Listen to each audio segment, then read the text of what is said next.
emotional and deep. I hope you are listening somewhere quiet right now, because what I am about to share is not an easy story. And before I begin, I want to ask you something simple, something honest. While you listen to this, I want you to tell me in the comments, have you ever waited for someone you love, knowing deep down they might never come back? Have you ever counted the days, the hours, the moments, hoping for a knock on the door that never arrived? Let me know if you have ever felt that kind of silence, because that silence is what changed my life. I remember the night everything shifted. It was cold, unusually cold for that time of year, the kind of night where even the walls seemed to shiver. I was sitting at the small dining table, the same table my husband and I had bought when our children were still little. Back then, the table was always messy, crumbs everywhere, spilled juice, little shoes under the chairs, homework sheets forgotten beside plates. The noise used to drive me crazy, if I'm being honest. But now I would give anything to hear that noise again. That night, something in my heart felt heavy, as if a truth was waiting to be spoken. I kept staring at my phone, waiting for it to light up, and when it did, finally, I felt a breath of hope move through me. It was a message from our oldest son. Nothing long, nothing warm, just a simple text. "Mom, when are you and Dad planning to sleep? Need to talk." I felt a strange uneasiness, but I smiled anyway. At least he remembered us. At least he wanted to talk. So I walked into the living room, where my husband, David, was sitting in his old chair. He was reading a book, though I knew he wasn't really reading. He just held the book to keep himself from thinking too much. He glanced up at me, and I could see the question in his eyes before he even spoke. "Is it one of the kids?" I nodded. "He wants to talk." David didn't say anything, but he closed the book slowly, carefully, the way a person closes something fragile. Then he stood, stretched his back, and followed me to the table. We sat across from each other, the phone between us, glowing like a small, distant moon. I typed, "We're awake, sweetheart. You can call." And then we waited. It's strange how a few seconds can feel like a lifetime when you're waiting for someone you love. The phone rang, finally, and I answered quickly, maybe too quickly. I tried to sound warm, cheerful even. "Hi, dear. How are you?" But the voice on the other end wasn't warm. It wasn't soft. It was distant, polite, almost like speaking to someone at a bank. "Mom, Dad, I just wanted to let you both know something." David leaned slightly forward, trying to catch every word. I could hear him breathe. Our son continued, We've moved on. Me and the others. We're busy. We can't keep coming by or checking in like before." It felt like someone had suddenly opened a window inside my chest and let all the air escape. My voice nearly cracked, but I forced out a small question, gentle, almost whispered, "When will we see you again?" There was a pause, a long, cold pause that told us everything before he even spoke. "I have no idea."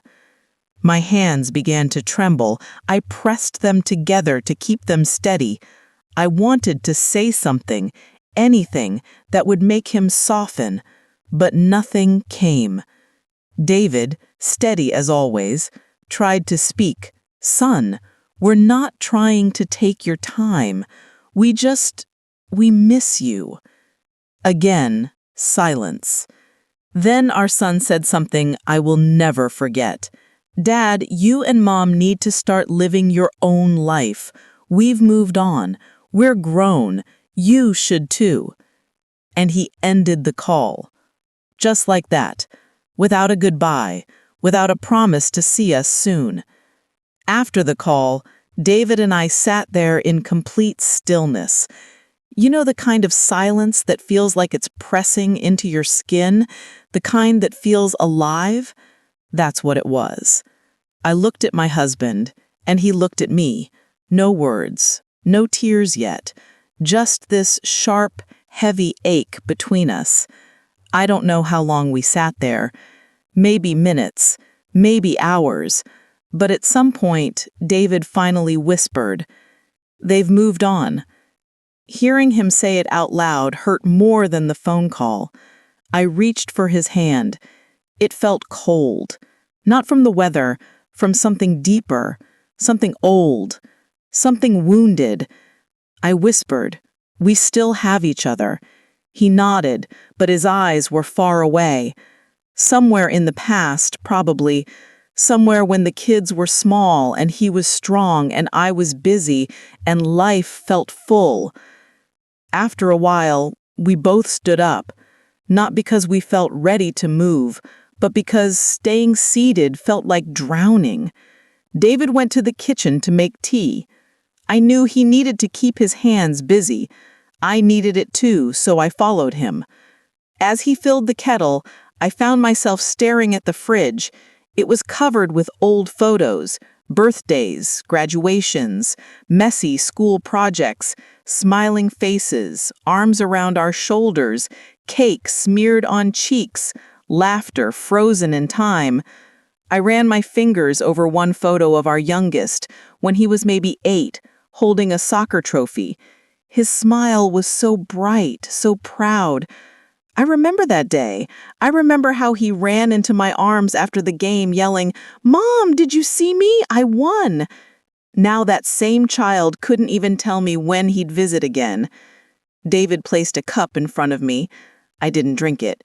It just sat there, warm and untouched, while I stared at the steam rising like a ghost. Then he asked me something simple, something fragile. Did we do something wrong?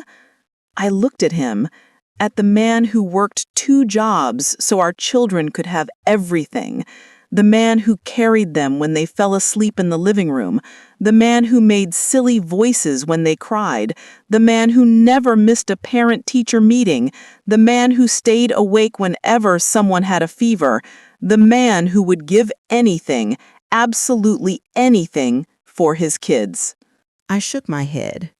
No, we didn't. But deep down, I wasn't sure. The rest of the night passed like a dream, not the kind that comforts you, the kind that leaves you feeling hollow. We went to bed, though neither of us slept. I stared at the ceiling for hours, replaying the call again and again.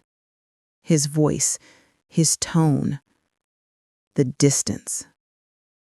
At some point, around dawn, I couldn't lie there any longer. I got out of bed quietly and went to sit by the window. The sky was still dark, but a thin line of gray light was starting to creep across the horizon.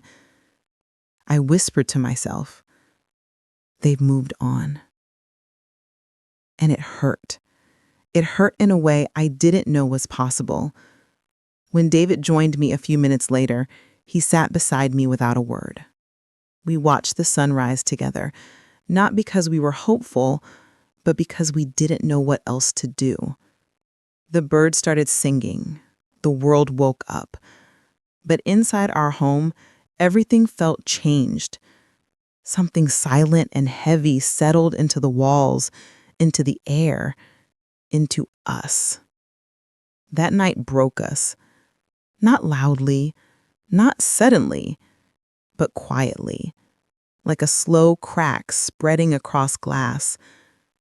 That's where my story begins. And if you're still here listening, I hope you'll stay for the rest, because what happened after that night changed everything. The morning after that call felt different from any morning I could remember. The air in the house felt heavier, like something invisible was weighing it down. Even the sunlight coming through the curtains felt dimmer, as if it didn't want to intrude on our sadness. David and I moved around the house quietly, speaking only when necessary, almost like we were trying not to disturb something fragile in the air. I made breakfast the way I always did, out of habit more than hunger. 2 scrambled eggs, toast, and a little fruit arranged neatly on the plates.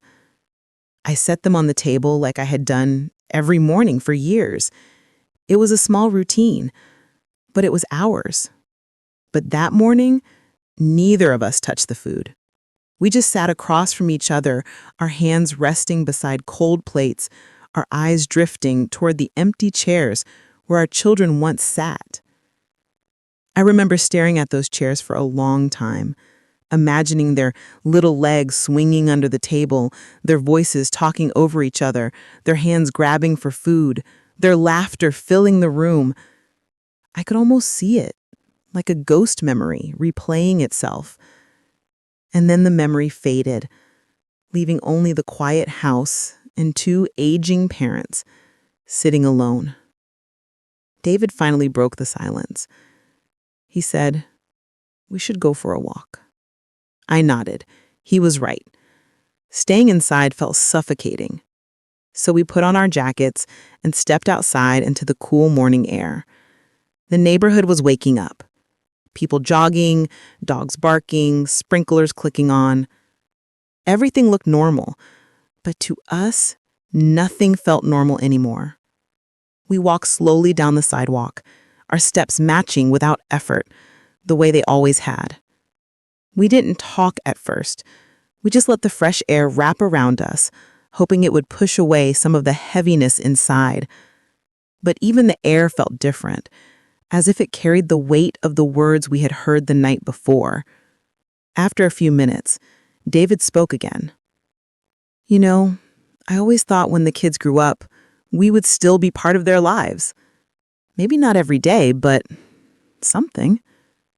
I looked at him. His shoulders were slightly slouched, like he had aged overnight. The lines on his face seemed deeper, carved by worry and heartbreak. I reached for his hand, and he squeezed mine gently. I said, "I thought the same." He sighed. "Maybe we expected too much." I shook my head. "No. Wanting your children to love you isn't expecting too much." He nodded, but I could see he wasn't convinced. We walked until we reached the small park near our home. It was a place we used to take the kids when they were young. I could still picture them running around the playground, climbing the slides, begging for just 5 more minutes. We would sit on the bench together, watching them, laughing at their little arguments, taking pictures of their silly faces. We sat on that same bench now. The playground was empty, the swings hanging still in the morning breeze. I stared at the empty swings and felt something painful twist inside me. "Do you think they resent us?" I asked quietly. David looked at me, surprised. "Why would they?" "I don't know," I admitted. "Sometimes I feel like maybe we weren't good enough. Maybe we didn't prepare them for life the right way. Maybe we smothered them, or maybe we didn't hold them close enough." He shook his head. "We did the best we could." A small smile tugged at my lips. Every parent says that. And it's true. But somewhere deep inside, doubt lingered. Not because we had done anything wrong, but because being forgotten makes you question everything. We sat there for a long time watching the park slowly fill with other families. Parents pushing strollers, children laughing, a little girl holding her father's hand pulling him toward the swings, a mother helping her toddler climb the steps. I watched them with a mixture of warmth and sadness. I was happy for them, but I missed those days more than I could put into words. After a while, David stood. He said, "Let's go home." On the walk back, I noticed something I hadn't paid attention to before. All the houses we passed, Families going in and out, cars parked in driveways, kids playing on porches. Everyone seemed connected, living, moving, full of life. It made our own home feel even emptier in comparison. When we stepped inside, the quiet felt even louder than before. David went to the garage to tinker with his tools, something he often did when he needed to think. I went to the living room and sat on the couch. The house felt too big, too spacious. Once it was filled with life and noise and chaos, now it felt like a museum of memories we couldn't touch. I don't know how long I sat there. Minutes, maybe hours. I didn't even notice the sun moving across the room. At some point, I picked up my phone and opened our family group chat. It had been quiet for weeks. The last message was a meme one of the kids had sent months ago. I scrolled through old messages, birthday wishes, grocery reminders, photos of grandkids, updates about work, silly jokes. I smiled at the memories, but each smile hurt, like pressing on a bruise. Then I thought about sending a message. Something simple, something that might make them remember us. But as I typed, my fingers hesitated. I didn't want to seem desperate. I didn't want to bother them. So I deleted the message before sending it. That evening, David joined me on the couch. He looked tired, his eyes red as if he had been crying in the garage where I couldn't see. I leaned my head on his shoulder, and he wrapped his arm around me. We sat there silently, watching the golden light of the sunset fill the room.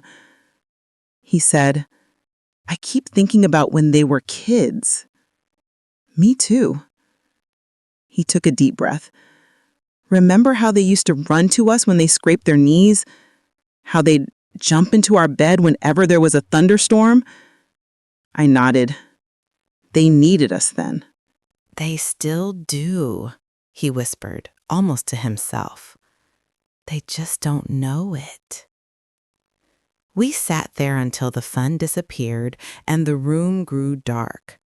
Neither of us wanted to turn on the lights. The darkness felt honest somehow. It matched how we felt inside. Later that night, David made us both a cup of tea again. We sat at the table once more, the same place where the call had taken place. I could still feel the echo of our son's voice in that room, like the walls remembered it. David stared at his cup. "Do you think they'll call again?" I swallowed. "I don't know." He nodded quietly, though something in his eyes dimmed at my answer. I reached out and touched his hand. "We'll be okay," I whispered. He looked up at me. "Will we?" There was vulnerability in his voice, a kind I had rarely heard. David had always been the strong one, the steady one, the protector. Hearing that tremble in his voice broke me in a new way. I stood and walked around the table to his side. I hugged him from behind, resting my cheek on his shoulder. "We have each other," I said, "and that has to count for something." He closed his eyes and covered my hands with his. "I just miss them," he whispered. "I miss all of them." "I know," I whispered back. "I do too." That night when we went to bed, I felt the same heaviness I had felt the night before, but something else was there too, an ache that was slowly turning into acceptance.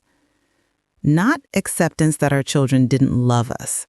I knew they did in their own way, but acceptance that they had lives now, busy, loud, demanding lives that didn't leave much space for parents who no longer needed to be taken care of. But even if they didn't need us, we still needed them. And that was the part that hurt the most. As I lay in the darkness, listening to David's soft, uneven breathing beside me, I realized something.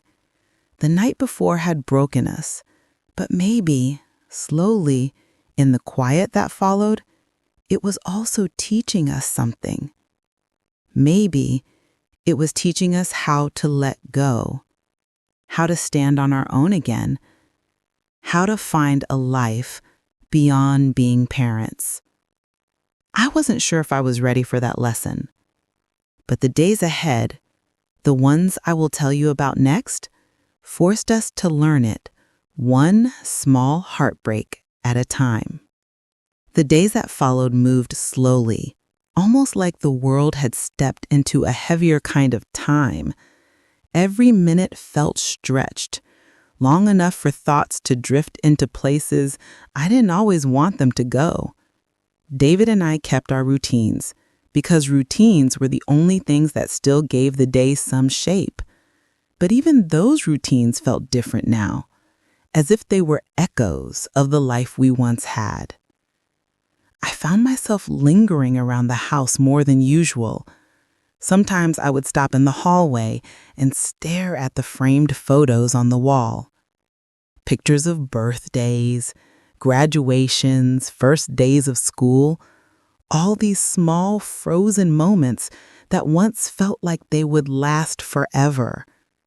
I would trace the edges of the frames with my fingers, remembering how each picture had felt when it was taken.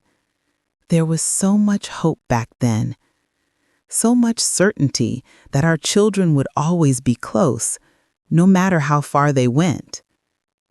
I closed my eyes and heard those words again, but this time they didn't bring comfort.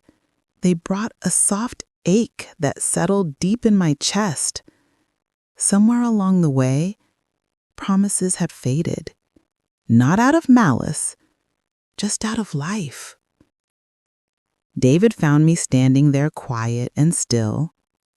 "You okay?" he asked gently. I nodded, though the truth sat heavy inside me. Just remembering.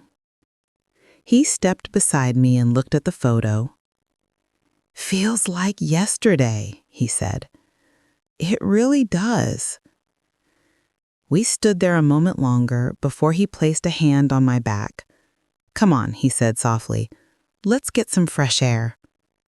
So we went outside again, walking through the neighborhood, though this time our pace was slower. Maybe we were both hoping the world would distract us.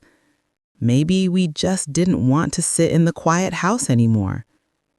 As we walked, we passed the home of our old friends, Tom and Margaret. They used to host big family dinners every holiday. Kids, grandkids, cousins, everyone crowded around their huge dining table. I remember thinking how lucky they were, how full their life always seemed. But now the house looked still, empty. The curtains were drawn, their lawn had grown a little too long. "Do you think they're home?" I asked. David shook his head. "I heard they moved into assisted living.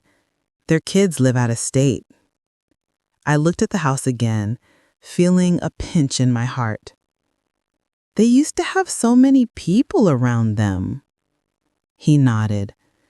"People grow up, move on. Life changes." His voice trailed off, and I knew his thoughts had slipped back to our own children. I reached for his hand, and he held mine tightly. We walked for a few more minutes before returning home. The sun was beginning to set, casting warm, golden light across the living room. It made the dust particles in the air look like tiny stars floating around us. I sat on the couch while David went to change into his comfortable clothes. I didn't turn on the TV or the radio. I just sat in the quiet, listening to the little sounds of the house, the hum of the refrigerator, the ticking of the clock, the distant sound of a car passing by. It felt peaceful, but also a bit empty, like peace that had come too soon, before we were ready for it. After a while, David joined me. He sat down slowly, like he was carrying the weight of the whole day on his shoulders. He took a long breath and let it out slowly. "I've been thinking," he said. "About what?" "About us. About this house. About everything." I turned to him, waiting.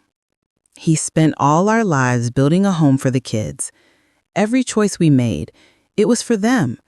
Where we lived, how hard we worked, what we sacrificed, everything was to give them the life we didn't have. I nodded. I understood that feeling deeply. And now, he said, they have their own lives, their own families, their own priorities. There was no bitterness in his voice, just quiet acceptance. I placed my hand on his knee. "We did what parents are supposed to do." He smiled sadly. "Sometimes I wonder if we did it too well." That made me pause. "What do you mean?" I asked. He shrugged. "Maybe we made life too easy for them. Maybe they never had to learn how to balance everything. Work, family, parenting, relationships. Maybe we stepped in too often. And now they don't think about stepping back toward us." I thought about that. I thought about how many times we had dropped everything to help the kids, drive them places, babysit, fix things, lend money, comfort them, guide them, build them up, protect them from every disappointment. Maybe we had protected them so well that they didn't know how to protect us. "We were good parents," I whispered. "We loved them with everything we had." He nodded. "I know. But sometimes love makes us blind." The room grew quiet after that. Not heavy quiet like before, but reflective quiet. The kind that makes you think about how life circles back on itself in ways you never expect. Later that evening, we decided to make a simple dinner. Pasta and vegetables, nothing complicated. We ate together at the table, just like we used to when the kids were little. For a moment, it felt almost normal. Halfway through the meal, David looked up. "Maybe we should visit them," he said. I blinked. "Visit them?" "Yeah. Maybe we don't have to wait for them to come to us. Maybe if we go to them, spend a little time, it might help. Maybe they're just overwhelmed." His voice held a mix of hope and hesitation. "I don't want to seem pushy," I said gently. "You wouldn't be. You're their mother." I smiled softly. "And you're their father." He smiled back. We finished dinner, washed the dishes, and sat down again in the living room. The idea of visiting our children stirred something inside me. Excitement, fear, curiosity, longing. It had been so long since we had seen them in person. I didn't want to disturb their lives, but I also didn't want to fade out of them completely. "Let's sleep on it," David said. "We don't have to decide tonight." I nodded. He was right. Decisions made out of sadness can sometimes lead to choices that don't feel right later. So we went to bed, each of us lying quietly, staring at the ceiling. I thought about the kids, where they were at that very moment, what they might be doing, whether they ever paused to think about us the way we thought about them. As the house settled into nighttime silence, I heard David whisper softly in the dark, "Do you think they miss us?" I didn't answer right away. I didn't want to say something that would hurt him. Finally, I whispered back, "I think they do. But maybe not the way they used to." David took a slow breath. "I wish they knew how much we miss them." I reached for his hand in the dark. "One day they will."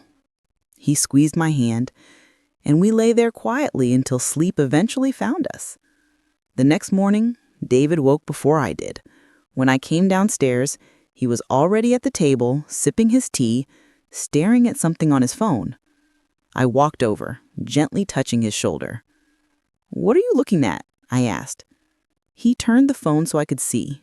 Flight prices, hotel options, maps. "You want to go?" I said softly. He nodded. "I think we should." A small, hopeful warmth bloomed in my chest. "Okay," I said. "Let's go." We spent the next few hours planning, not rushing, not panicking, just talking, slowly, thoughtfully. We looked at dates, talked about how long we would stay, and tried to figure out the best way to surprise them, not in a dramatic way, but in a gentle, loving way. By afternoon, we had a tentative plan. A small, simple visit, a few days, just enough to reconnect, to remind them we were still here, to show them we still cared. But something happened that evening, something small, but powerful enough to shift everything. We received a message. Not a long message, not a call, just a short text from our daughter Lily. "Hey Mom, hey Dad, sorry I've been busy. Hope you're both doing well." That was it. Just a few words. But those few words opened up something inside me, like sunlight breaking through a thick cloud. I showed the message to David and he smiled. "See," he said softly, "they haven't forgotten us." I nodded, though my smile was fragile. It was only a small message, only a few seconds of effort, but it was something. I replied gently, not wanting to overwhelm her. "We're doing well, sweetheart. We miss you. Hope you're okay." I waited for her response. A minute passed, 2 minutes, 10, nothing. But I didn't let myself dwell on it. She had messaged. That was enough for now. That night, as we lay in bed, David whispered, "Maybe things are changing." I didn't know if they were, but I wanted to believe they were. I wanted to believe that the distance between us wasn't permanent, that the love we had poured into our children for decades would eventually circle back, that maybe somewhere beneath the layers of adult life, they still carried a piece of us with them. I didn't know it then, but the next part of our story, the part that changed everything, was waiting just around the corner. I do not know why I did not get angry that night. Maybe age softens the places that once used to burn? Maybe disappointment, when repeated too many times, stops feeling like fire and starts feeling like cold rain. But that night, something inside me changed. Not loudly, Emotional and deep. Not dramatically, just quietly. A quiet shift. A quiet break. A quiet understanding. I sat there at the table, and for the first time in my life, I did not wait for my children to save the evening. I did not wait for them to say something comforting. I did not wait for them to try. I realized they wouldn't. And somehow, in that stillness, in that soft, heavy silence, I thought about the years that brought us here. All the birthdays where my husband and I stayed awake to decorate the house. All the nights we sat up when they had fevers. All the school mornings when we ironed uniforms and packed lunches. All the times we skipped things we wanted because they needed something first. I remembered every time we said, "It's okay, we'll manage." Even when managing meant sacrificing another little piece of ourselves. And now, here we were. Old. Slower. Worn in places people cannot see. And sitting across from children who used to run to us, crying, but now could not look us in the eye. My husband placed his hand gently on mine. He did not squeeze it. He did not say anything wise or comforting. He simply rested his hand there, as if reminding me we were still a team. That simple touch meant more than anything words could have said. I finally broke the silence. "So," I said softly, trying to keep my voice steady, "tell us, when will you visit again?" It was such a small question, so normal, so common, something every parent asks without thinking. But the answer we got, that answer will stay with me until my last breath. My daughter folded her hands, almost like she was rehearsing something she had been meaning to say. "Mom," she said quietly, "we need to tell you something.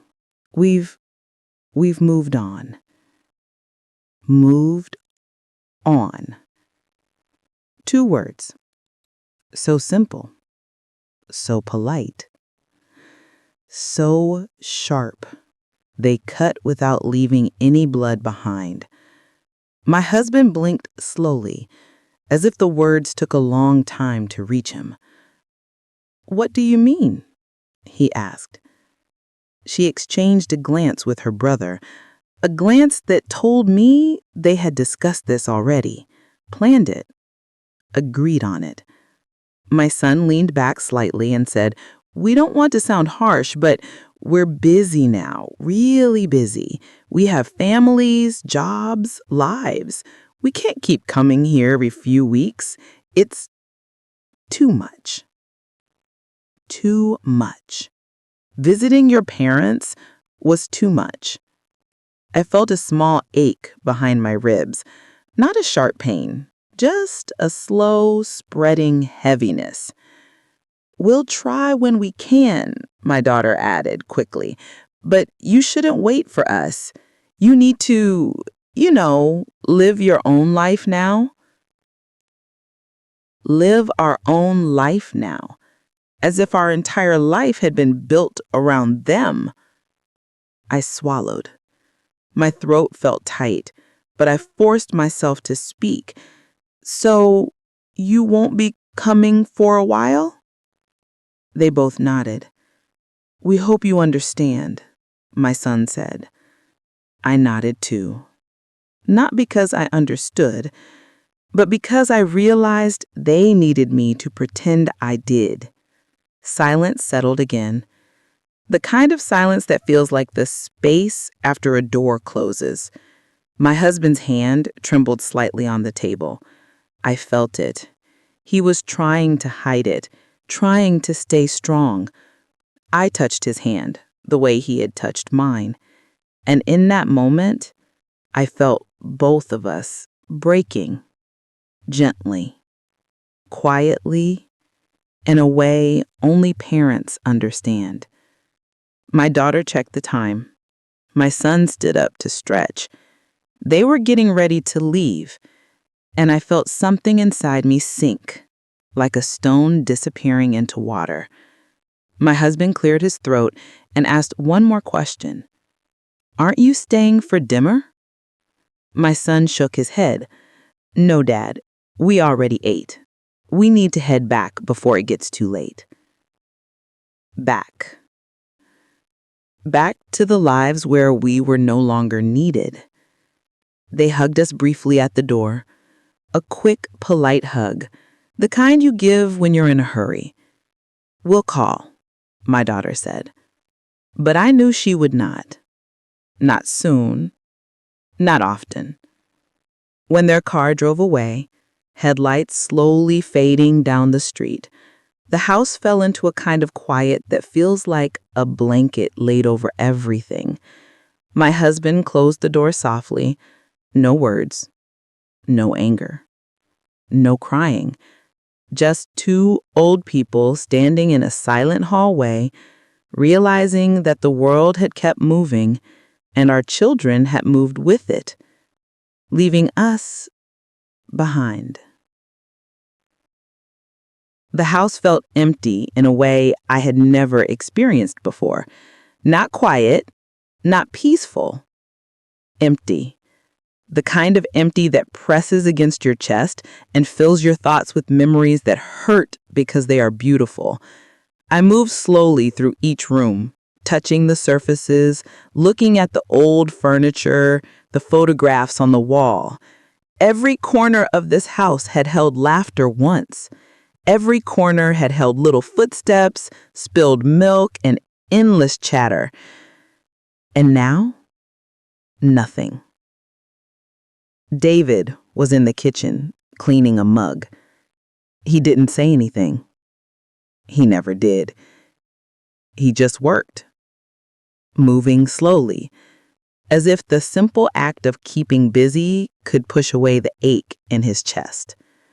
I leaned against the doorway, watching him.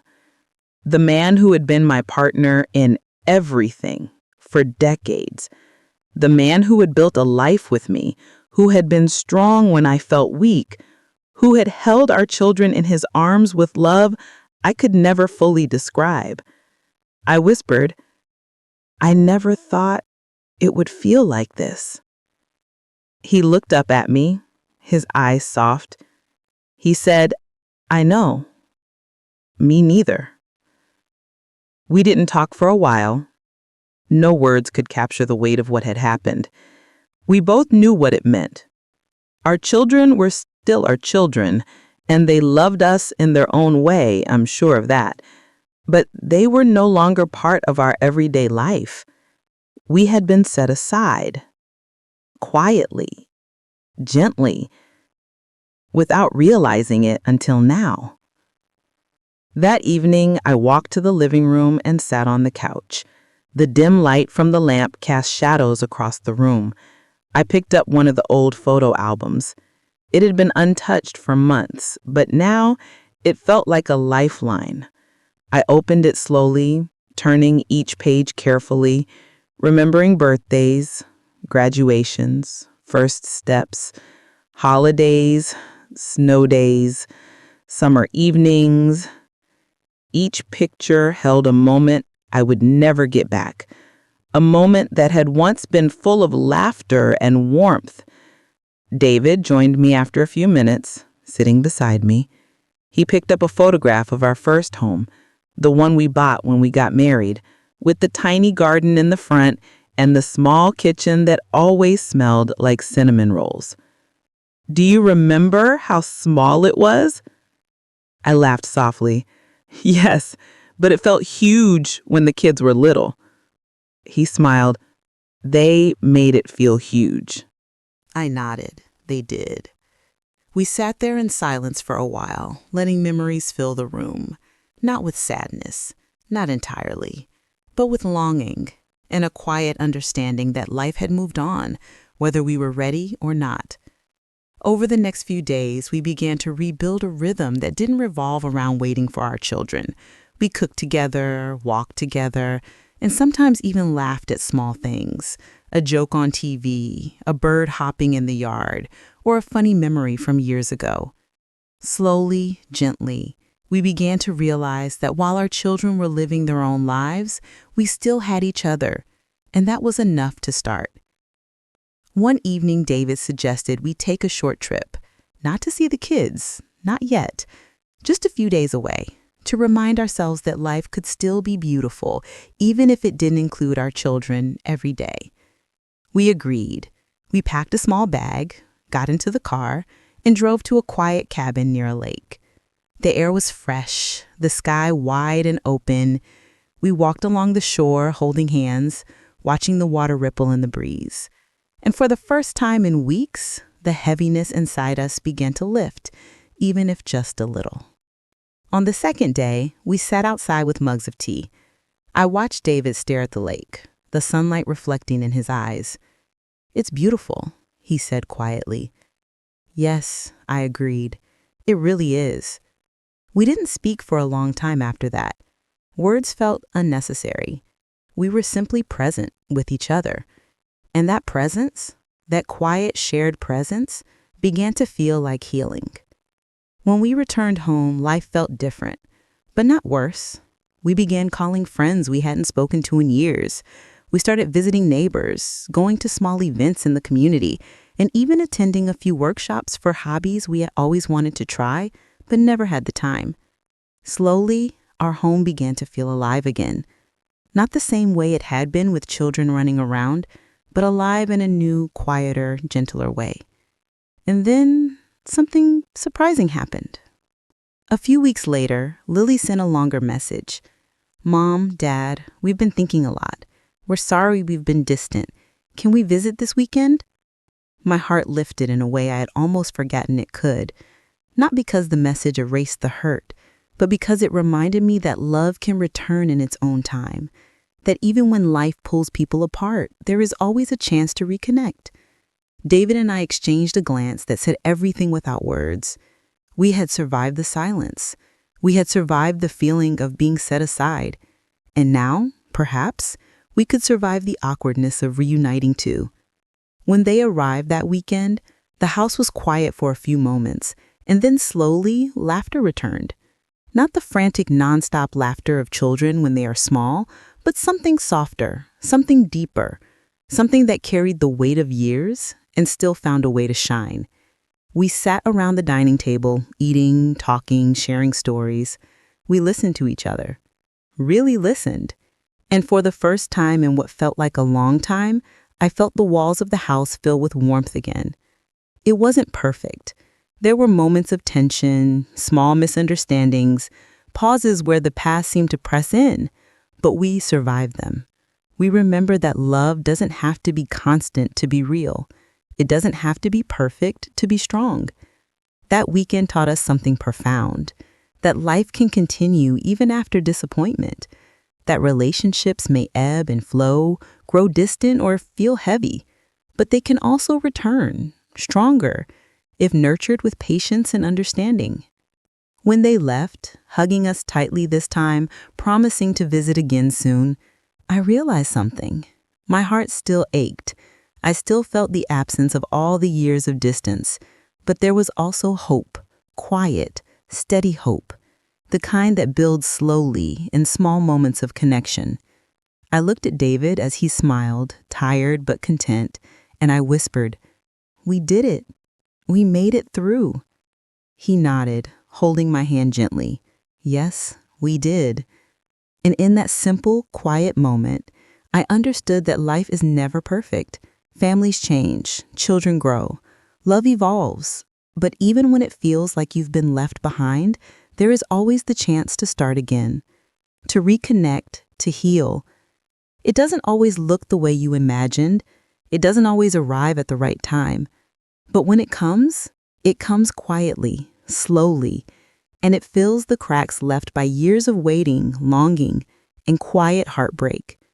That weekend was the beginning of a new chapter for our family. Not a perfect chapter, not without the pain of the past, but a chapter where hope had found a way back into our hearts. And as I sit here now, remembering it all, I know one thing. The love of a parent never truly fades. It waits, patient, quiet. And even if the world moves on, even if children grow distant, love can always find a way home. That night, after the children had left, David and I sat on the porch, wrapped in a light blanket against the cool evening air. The stars were scattered across the sky, distant and steady, reminding me that some things remain constant, no matter how chaotic life feels. I sipped my tea slowly, savoring the warmth, the quiet, the feeling that the world had not entirely abandoned us. "You know," I continued, "I used to think that being forgotten meant they didn't love us. But I realize now it wasn't that at all. It was just life. Busy, complicated, full of distractions. They love us, just in a different way." David smiled, his eyes reflecting the faint starlight. "Exactly. And it's up to us to keep that love alive. Not by demanding it, but by being present, by being patient, by showing that we're still here." I leaned my head on his shoulder.